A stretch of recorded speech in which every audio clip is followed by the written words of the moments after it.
শুভ সন্ধ্যা। আরজুস মেকওভারের নতুন একটি ভিডিওতে সবাইকে স্বাগতম। আজকের মিষ্টি ব্রাইড মাম্পি। তো মাম্পির বিয়ের কোন অনুষ্ঠানের কোন সাজটি আপনাদের কাছে সবচেয়ে বেশি ভালো লেগেছে অবশ্যই কমেন্ট করে জানাবেন। ইদানিং আমাকে অনেকেই মেসেজ দিচ্ছেন বা কল দিয়ে জিজ্ঞেস করতেছেন যে দাদা তুমি কি কাজ শেখাও, আমি তোমার কাছে কাজ শিখতে চাই, আমি মেকআপ আর্টিস্ট হতে চাই।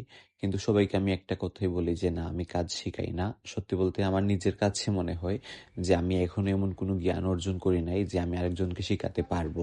আমি নিজেও প্রতিনিয়ত কাজ করছি, প্রতিনিয়ত কাজ শিখছি। তো যারা মন থেকে মেকআপ আর্টিস্ট হতে চাচ্ছেন তাদের জন্য আমার আজকের এই ভিডিওটা। যদি আপনার প্রফেশনটা হয় একজন মেকআপ আর্টিস্টের, তাহলে আপনার এই প্রফেশনের সাথে জড়িয়ে আছে আপনার অনেক ক্লায়েন্টের স্পেশাল দিনের স্পেশাল কিছু অভিজ্ঞতা। যে কোনো বিয়ে বা রিসেপশনের তারিখে আপনি চাইলে একটা কেন 10টা বুকিং নিতে পারবেন, কিন্তু প্রত্যেকটি ব্রাইডের দায়িত্ব আপনাকেই নিতে হবে। লুক ডিজাইন থেকে শুরু করে শাড়ি পরানো, কলকা করা, মেকআপ করা, হেয়ার স্টাইল করা এবং সমস্ত পারফেকশন সবকিছুর দায়িত্ব আপনাকেই নিতে হবে।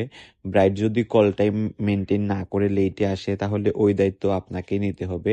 ব্রাইডের স্কিনে যদি কোনো সমস্যা হয় সেটাও আপনাকেই দেখতে হবে। ব্রাইডের চোখ দিয়ে জল পড়ছে, মেকআপ করার পর মেকআপ নষ্ট হয়ে গেছে, টাইমের মধ্যে কিভাবে আপনি ওইটা ঠিক করে আবার ব্রাইডকে রেডি করে পাঠাবেন, ওইটার দায়িত্ব আপনাকেই নিতে হবে। আপনার হয়তো বা 10টা কাজের মধ্যে একটা কাজ একটু 19-20 হলে আপনার তেমন কোনো সমস্যা হবে না, কিন্তু ওই ব্রাইডের স্পেশাল দিনটা সেটা কিন্তু দুবার আসবে না।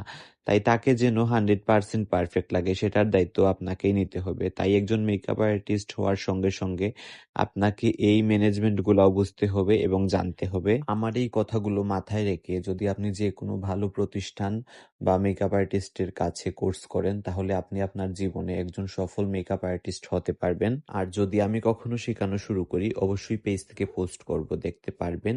ধন্যবাদ সবাইকে।